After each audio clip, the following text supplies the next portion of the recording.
There are critics who argue that popular culture is dumbing down.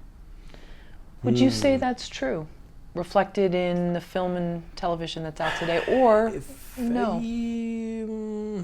I think I'm on the fence about that. It really depends on what movies or TV are very popular, as opposed, and you know, if you're talking about, you know, when I see movies like, you know, Transformers or like this glut of superhero movies now, I go, you know, it's kind of, to me, it's kind of a negative thing for audiences. You know, I'm kind of sad that audiences are, you know, responding to that and making the movie successful, which just brings about more movies. You know, studios are all about making movies that make money, and so I understand why they keep making them. But for me, I'm kind of getting a little tired of that.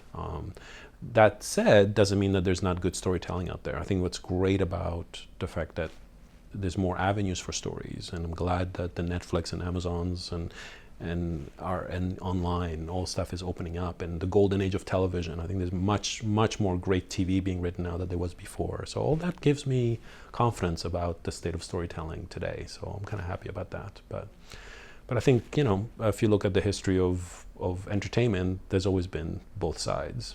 You know, so I'm kind of in the middle. I won't say yes, we're dumbing down or we're getting better, but you know, it's both, as it always been. Do you think we're making more complex characters these days? I think so. I mean, one of the things about storytelling is that we respond to new. We're conditioned to respond to new things, to pay attention to new things. That's what we like. High concept, part of it is like what I call the uniquely familiar. You have to come up with something unique we've never seen before that's also familiar. You know, there's this joke about the executive saying, yeah, just give me the same thing, only different, right? Probably heard this before. That's what it means. We want to see stories that are different but familiar. So the same thing, but in a different way, different angle.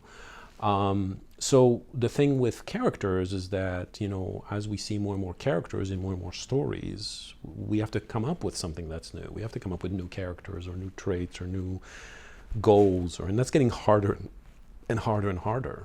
So because of that, I think they're becoming more complex. I think because of all the entertainment that's been done, good storytellers are aware of that. And by the way, to answer your previous question about beginner writers, one of the things that the reason we see a lot of material we've seen before, you know, kind of like cliche stuff, is because they're not aware of what's been done before.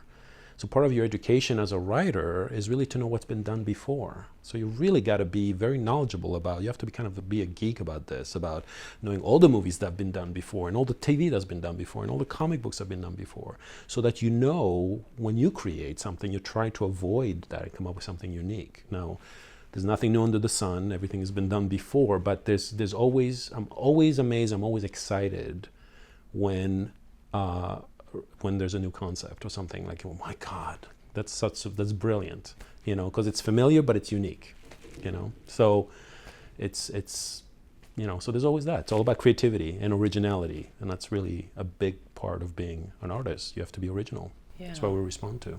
Love it, but it's too close to King Lear. Sorry. You know that one, right? Yeah. Okay, yeah. But look what they've done with King Lear, right? I mean, you can modernize it, and you know, and that's a unique angle on it. So